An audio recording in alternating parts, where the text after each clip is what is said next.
दिल्ली में योगी आदित्यनाथ ने पीएम मोदी से मुलाकात की। योगी की पीएम मोदी से करीब 1 घंटा 40 मिनट तक मुलाकात चली। ये मुलाकात दिल्ली में हुई। पीएम मोदी ने योगी आदित्यनाथ को जीत की बधाई दी। सीएम योगी यूपी में जीत के बाद दिल्ली दौरे पर हैं। वो दिल्ली में भाजपा के वरिष्ठ नेताओं से मुलाकात कर रहे हैं। बताया जा रहा है कि योगी आदित्यनाथ यूपी में नए मंत्रिमंडल के गठन पर बातचीत कर सकते हैं। तो यूपी में नई सरकार के गठन को लेकर बातचीत लगातार जारी है। 2 तस्वीरें इस वक्त हम आपको दिखा रहे हैं। पहली तस्वीर प्रधानमंत्री नरेंद्र मोदी से जब मुलाकात की योगी आदित्यनाथ ने, और दूसरी तस्वीर जब बीजेपी अध्यक्ष जेपी नड्डा से मुलाकात करने पहुंचे योगी आदित्यनाथ। चूंकि मंत्रिमंडल को लेकर अब सभी की निगाहें टिकी हुई हैं। योगी सरकार 2.0 का स्वरूप कैसा होगा, कौन चेहरे इसमें शामिल होंगे, किसको बड़ी जिम्मेदारी होगी, कौन होगा नंबर 2 की भूमिका में, इस पर सभी की निगाहें टिकी हुई हैं।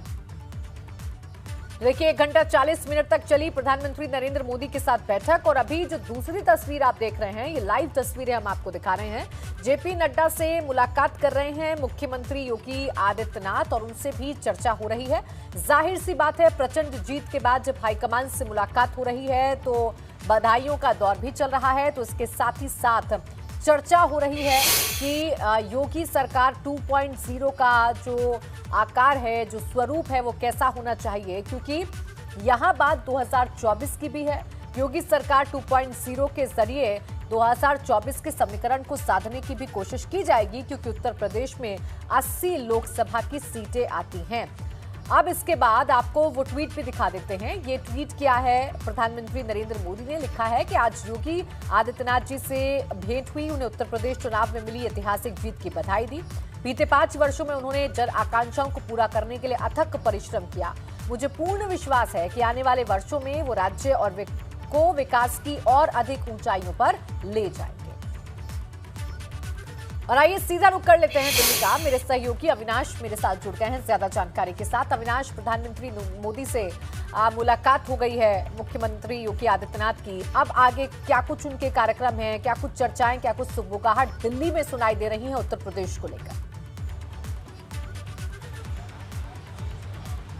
देखिए प्राची, अगर बात करें तो इस वक्त मुख्यमंत्री पार्टी के राष्ट्रीय अध्यक्ष जेपी नड्डा के आवास पर पहुंचे हैं, उनसे मुलाकात कर रहे हैं, जहां पे पार्टी के राष्ट्रीय अध्यक्ष को मुख्यमंत्री धन्यवाद तो देंगे ही, साथ में किस तरीके से आगे कामकाज करना है, उनके दिशा निर्देश भी लेंगे, किस तरीके से संगठन को आगे चलाना है और सरकार के साथ समन्वय बनाना है। लेकिन सबसे महत्वपूर्ण मुलाकात रही प्रधानमंत्री नरेंद्र मोदी के साथ। आज वो अपने दिल्ली दौरे पे हैं मुख्यमंत्री, और सबसे पहले उन्होंने मुलाकात की थी पार्टी के राष्ट्रीय संगठन महासचिव BL संतोष के साथ, जहाँ पे ये मुलाकात तकरीबन 1.5 घंटे चली थी। और उसके बाद फिर प्रधानमंत्री के साथ मुलाकात 1 घंटे 40 मिनट, यानी कि संगठन के 2 महत्वपूर्ण लोगों के साथ तकरीबन 1.5 घंटे से ऊपर मुलाकात दोनों के साथ अपने आप में सब कुछ बयां करती है। जहां संगठन महासचिव के साथ उनकी संगठन को लेकर के बातचीत हुई कि किस तरीके से जो जीत मिली है, इनमें जो तमाम सारे विधायक हैं, तमाम सारे जो जातीय नेता हैं, इनको किस तरीके से एडजस्ट किया जाए, किस तरीके से मंत्रिमंडल का स्वरूप रखा जाए, जिससे कि आगे बेहतर समन्वय हो और आगे बेहतर कामकाज हो। वहीं प्रधानमंत्री के साथ तमाम मुद्दों पर चर्चा हुई। विकास कार्यों से लेकर के उत्तर प्रदेश में जो केंद्र सरकार और राज्य सरकार की कल्याणकारी योजनाएं चल रही हैं, उस पर चर्चा हुई। इसके साथ जो बड़े प्रोजेक्ट चल रहे हैं केंद्र सरकार के सहयोग से, उस पर चर्चा हुई कि उस पर अब आगे कैसे बढ़ा जाए, और आने वाले दिनों में किस तरीके से जो मैनिफेस्टो उत्तर प्रदेश सरकार ने जारी किया था उस पर काम किया जाए। क्योंकि जो सबसे बड़ी समस्या है उत्तर प्रदेश में, वो इस समय है आवारा पशुओं की। और प्रधानमंत्री नरेंद्र मोदी ने एक रैली में खुद कहा था कि जैसे ही बीजेपी की सरकार 10 मार्च को बनेगी, इसका समाधान सबसे पहले और जल्द से जल्द किया जाएगा। तो कैसे अब इसका समाधान किया जाए जिससे कि किसानों को नुकसान ना हो, क्योंकि पूर्वांचल में अगर बात करें तो छोटी छोटी जोत के बहुत सारे किसान होते हैं, जिनके अगर खेत में जानवर चला जाता है, जिनके खेत में अगर आवारा पशु चले जाते हैं, तो उनकी खेती पूरी नष्ट हो जाती है। पूरा जो उनका साल भर की मेहनत होती है या सीजन की मेहनत होती है, वो खराब हो जाती है। तो लिहाजा उनकी मेहनत को व्यर्थ न जाने पर और कैसे आवारा पशुओं का इंतजाम किया जाए, इसको लेकर विस्तृत चर्चा हुई। इस तरीके से मैनिफेस्टो में जो बातें की गई है, खासतौर से मुफ्त सिलेंडर की बातें जो कही गई है होली दिवाली पे किसानों के लिए अगर बात करें, तो जिस तरीके से जो बिजली का बिल हाफ करने की बात कही गई है, तो इन तमाम सारी चीज़ों को अब कैसे इंप्लीमेंट किया जाए। और सबसे महत्वपूर्ण बात रही कि मुख्यमंत्री ने सबसे पहले यहाँ पे पहुंचकर प्रधानमंत्री को शुक्रिया कहा, जो उत्तर प्रदेश में इतनी बड़ी प्रचंड जीत मिली है, क्योंकि प्रधानमंत्री ने काफ़ी ज़्यादा मेहनत की।